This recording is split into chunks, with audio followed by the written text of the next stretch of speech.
안녕하세요. 인류 일반 역사 세 번째 시간을 갖도록 하겠습니다.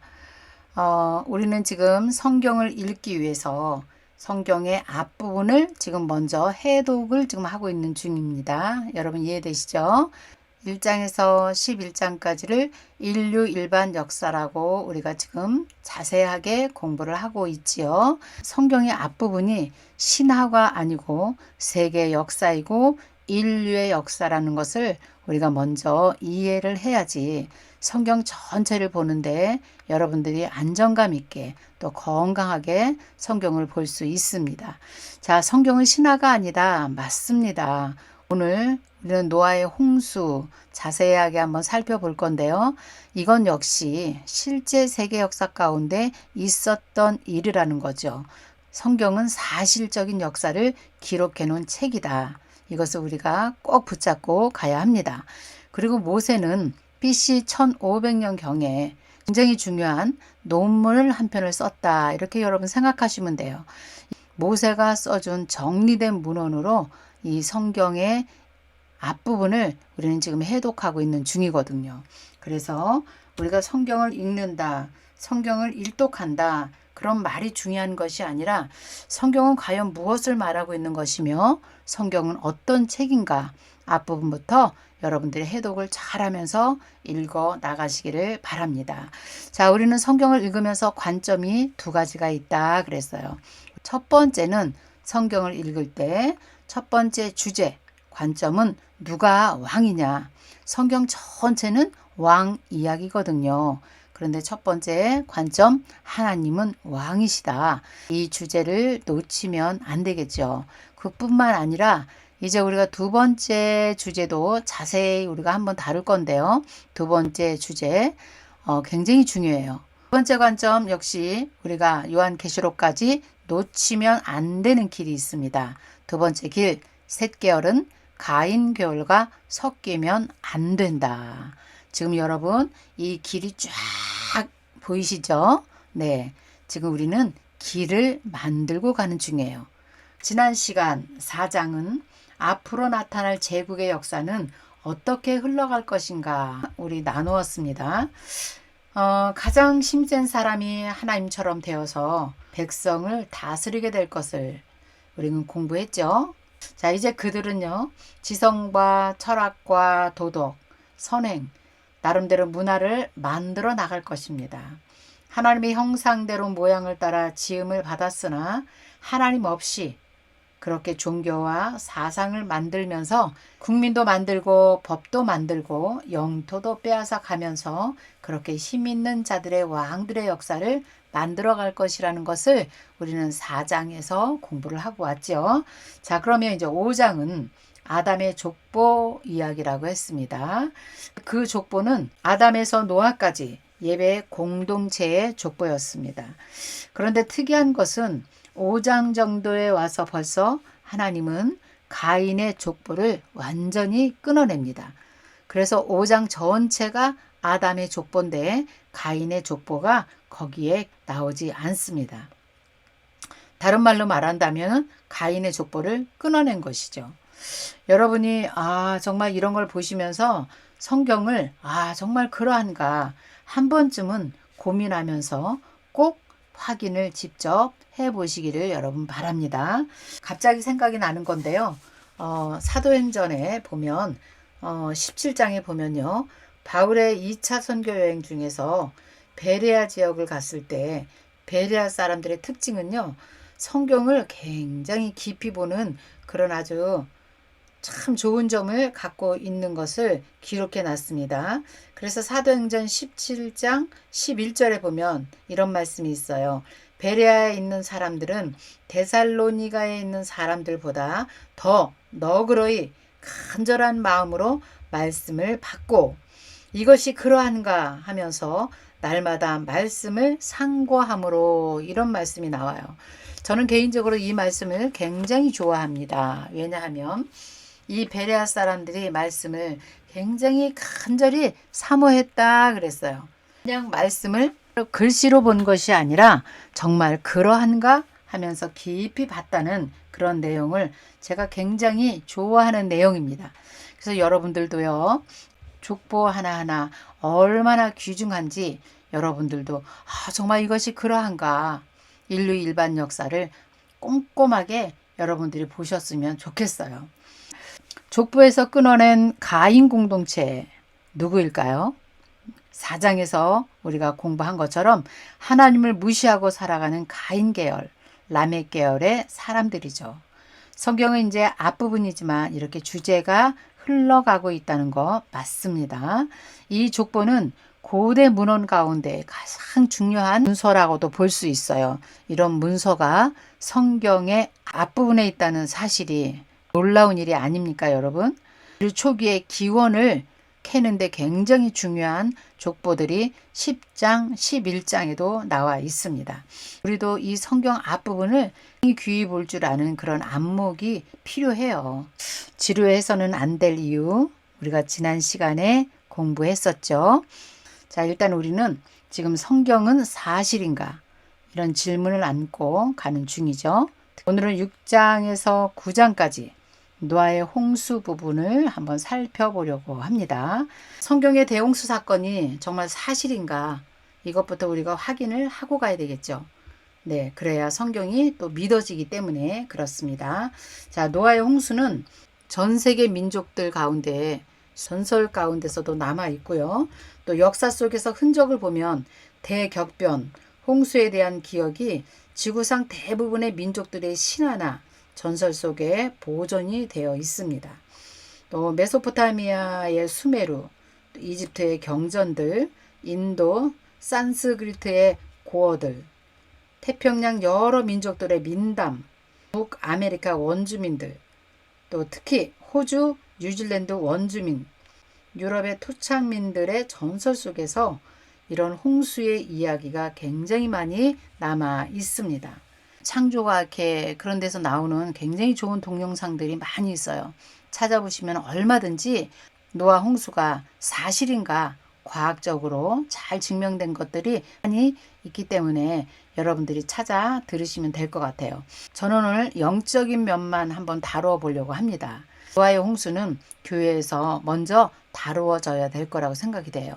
그래야 과학적인 측면에서 먼저 이해가 되고 영적인 면도 이해가 된다는 것을 우리는 잘 알아야 될 것입니다. 왜냐하면 성경이 사실인데 이것이 믿어져야 하나님이 사실인 것도 믿어지는 것입니다. 자, 그렇다면 정말 중요한 것은 노아의 홍수 왜 일어났는가? 저는 오늘 과학적인 측면보다 영적인 측면을 한번 여러분들과 한번 다뤄보려고 합니다. 자, 그렇다면 노아의 홍수 왜 일어났을까요? 우리는 성경을 보면서 성경은 실제라는 사실을 우리가 갖고 가는 것이에요.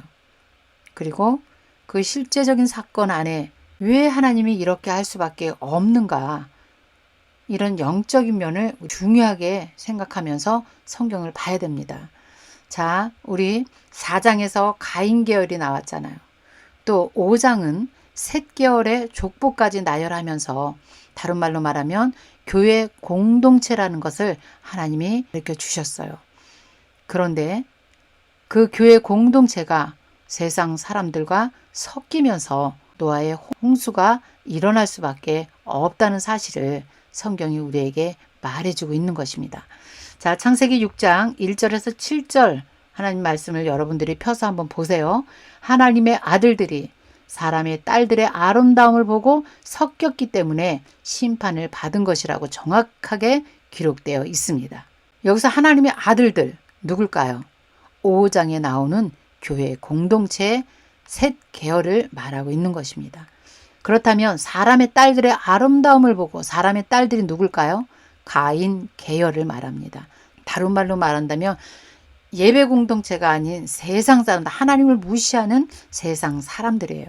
그들의 딸들의 아름다움을 보고 하나님의 자녀들이 섞였다는 거예요. 자, 하나님의 사람들은 하나님의 존재 의의를 깨닫고 세상을 오히려 섞이는 것이 아니라 정복하고 진리를 전하는 공동체가 되어야 하거든요. 그런데 그 사명 감당하지 못할 때 6장에 보니까 6장 5절 여호와께서 사람의 죄악이 세상에 가득함과 그의 마음으로 생각하는 모든 계획이 항상 악할 뿐이다. 땅 위에 사람을 지으셨음을 한탄하사 마음에 근심하시고 7절 이르시되 내가 창조한 사람을 내가 지면에서 쓸어버리되 사람으로부터 가축과 기는 것과 공중의 새까지 그리할 것이다. 이는 내가 그것을 지었음을 한탄함이러라. 이렇게 말씀하고 있었어요. 여기서 하나님의 마음이 여러분 보이십니까? 가인 계열과 섞여서 하나님의 교회 공동체가 사명을 감당하지 못할 때 하나님은 하나님이 지으신 세상에 손을 대실 수밖에 없었다는 거예요. 다른 말로 말하면 가인 계열까지 끊어내는 그런 사건이 여기에 벌어진 것을 우리가 볼 수가 있습니다. 진리를 가지고 가인 계열을 정복하고 그들이 하나님께로 돌아오도록 해야 하는 것입니다. 이것을 꼭 붙들고 가야지 우리가 말라기까지 또 요한계시록까지 가는 것입니다. 그래서 노아 홍수는 신화가 아니고 성경 전체를 움직이는 엔진과 같다 제가 그랬어요. 이것을 예수님도 중요하게 붙들고 가셨어요. 신약에서 예수님도 사도행전에 승천하시기 바로 전에 굉장히 귀한 유언을 남기시죠. 너희가 예루살렘과 유대와 사마리아와 땅끝까지 이르러 증인이 되어라. 이 말씀이 뭡니까?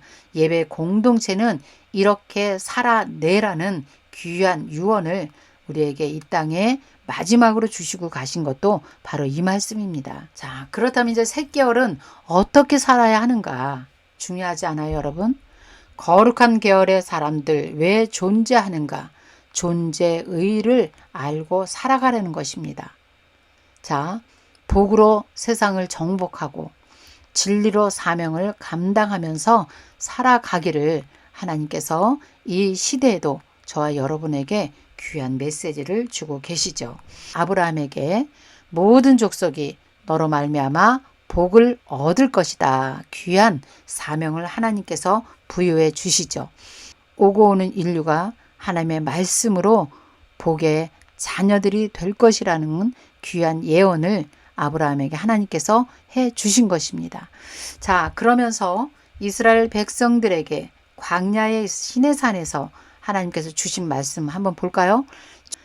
자, 가나안 땅에 이제 들어갈 것입니다. 하나님께서 주시기로 약속한 그 젖과 꿀이 흐르는 그 땅, 가나안으로 들어갈 것인데요. 가나안 땅에 들어가면 그 세상 사람들을 정복하고 하나님의 백성들이 살아가야 돼요. 하나님께서 이 말씀을 주신 것이에요. 너희가 그곳에 들어가면 반드시 이렇게 살아내야 된다. 하나님 주셨어요. 그 말씀 한번 볼까요? 23장 24절입니다.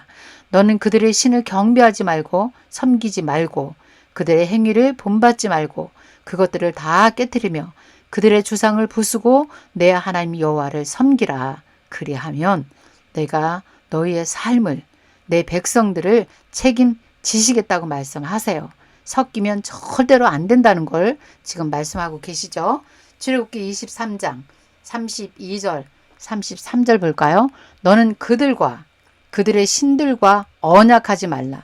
그들이 내 땅에 머무르지 못할 것은 그들이 너를 내게 범죄할까 두려움이라. 내가 그 신들을 섬기면 그것이 너의 올무가 되리라. 이런 굉장히 중요한 말씀을 시내산에서 하나님께서 주신 것은 지금 노아의 홍수 때 셋계열이 사명 감당하지 못하고 가인 계열과 섞였을 때 하나님께서 하나님의 백성들을 심판하신 것처럼 세상을 심판하신 것처럼 이제 너희가 가나안 땅에 들어가서 여기서 그들이란 단어가 나오는데요. 그들이 다른 말로 말하면 뭘까요? 가인 계열의 사람들, 세상 나라의 사람들을 말해요. 그래서 이런 말씀을 보면서 우리는 지금 나는 과연 정말 하나님을 올바로 잘 믿고 있는가? 정말 성경을 잘 해석하고 성경대로 살아가고 있는가? 이런 것들을 우리가 한 번쯤은 고민해 보면서 성경을 봐야 될 것 같습니다. 마지막으로 이것이 노아 홍수 시대만 일어났던 일인가? 그렇지 않다는 것이죠. 앞으로 이 시대에도, 지금 이 시대에도 인류는 이 사건을 기억해야 할 것입니다. 지금 우리가 얼마나 혼합 시대에 살고 있습니까? 지금 우리가 얼마나 세상과 섞여서 살아가고 있습니까? 타락이 되어져 있는 이 시대에 우리는 살고 있습니다. 교회는 교회대로, 사회는 사회대로 엉망이 되어 있는 시대에 지금 우리가 살고 있습니다. 아모스 5장 12절을 한번 볼까요? 하나님께서 지금 이 시대를 바라볼 때 아모스 시대와 같은 시대라고도 볼 수가 있어요. 아모스 5장 10절 말씀, 사회상을 우리가 한번 볼까요? 지금 이 시대와 똑같습니다. 무리가 성문에서 책망하는 자를 미워하며 정직히 말하는 자를 싫어하는도다. 너희가 힘없는 자를 밟고 밀에 부당한 새를 거두고 너희가 비록 다듬은 돌로 집을 건축하였으나 거기에 거주하지 못할 것이다. 아름다운 포도원을 가꾸었으나 그 포도주를 마시지 못하리라. 너희의 허물이 많고 죄악이 무거움을 내가 아노라. 너희는 의인을 학대하고 뇌물을 받고 성문에서 가난한 자를 억울하게 하는 자로다. 13절 그러므로 이런 때에 지혜자가 잠잠하니 이는 악한 때임이라. 지금 이 시대에 똑같은 시대 아닙니까? 하나님의 말씀대로 살아내야 된다 이렇게 말하면 그 자를 책망하는 자를 미워하는 시대, 우리가 정직하게 살자, 그 정직히 말하는 자를 싫어하는 시대, 이 시대에 우리가 살고 있지 않습니까? 사회는 사회대로. 그러나 더 중요한 건, 더 악한 것은 교회가 너무 타락했다는 것입니다. 하나님께서 오히려 교회의 문을 닫을 자가 있었으면 좋겠다 말씀하시는 말라기의 시대에 우리가 사실은 살고 있습니다. 제사장들과 지도자들과 백성들의 죄악을 보시면서 말씀을 주시는 말라기서를 한번 우리가 보도록 할게요. 말라기 1장 6절 보겠습니다. 내 이름을 멸시하는 제사장들아, 나 만군의 여호와가 너희에게 이르기를, 아들은 그 아버지를, 종은 그 주인을 공경하나 내가 아버지일진데 나를 공경함이 어디 있느냐? 내가 주인일진데 나를 두려워함이 어디 있느냐? 너희는 이르기를 우리가 어떻게 주의 이름을 멸시하였나이까 하는도다. 너희가 더러운 떡을 나의 제단에 드리고도 말하기를 우리가 어떻게 주를 더럽게 하였나이까 하는도다. 이는 너희가 여호와의 식탁은 경멸히 여길 것이라. 우리가 어떻게 주를 더럽게 하였나이까 하는도다. 만군의 여호와가 이르노다. 너희가 눈먼 희생물을 바치는 것이 어찌 악하지 아니하며 저는 것 병든 것을 드리는 것이 어찌 악하지 아니하냐. 이제 그것을 너희 총독에게 드려보라. 그가 너를 기뻐하겠느냐? 너를 받아주겠느냐. 만군의 여호와가 이르노라. 너희는 나 하나님께 은혜를 구하면서도 너희를 불쌍히 여기소서 하는도다. 너희가 이같이 행하였으니 내가 너희 중 하나인들 받겠느냐. 그리고 아주 중요한 것입니다. 10절 볼게요. 만군의 여호와가 이르노라. 너희가 내 제단 위에 헛되이 불사르지 못하게 하기 위해서 너희 중에 성전문을 닫을 자가 있었으면 좋겠다. 내가 너희를 기뻐하지 아니하며 너희가 손으로 드리는 것을 받지도 아니하리라. 이게 정말 얼마나 무서운 말씀입니까? 노아 시대에 셋 계열 교회 공동체가 타락했을 때 노아의 홍수로 세상을 심판한 것처럼 이 시대에도 WCC와 혼합주의에 물들은 이 교회 시대를 바라보면서 하나님께서 지금 우리에게 말씀하고 계시는 것입니다. 지금 이 시대에 드려지는 예배, 신령과 진정의 예배인가요? 너희가 드려지는 희생제물, 저는 것, 병든 것, 하나님께서 받고 싶지 않은 그 예배를 지적해 주셨습니다. 오늘 우리가 노아의 홍수를 공부하면서 과학적인 것, 역사적인 사건, 여러분 많은 재료가 나와 있기 때문에 여러분들이 찾아보시면 되고요. 영적인 면을 볼 때 하나님께서 이런 것을 우리에게 알기를 원하세요. 인류 일반 역사 가운데 6장과 9장을 우리가 지나가면서 다시 한번 우리가 살고 있는 이 시대를 성경으로 분별하며 살아가기를 간절히 원합니다. 오늘도 함께 하신 여러분 감사합니다. 다음 시간에는 10장과 11장 바벨탑 사건까지 함께 은혜를 나누도록 하겠습니다. 감사합니다.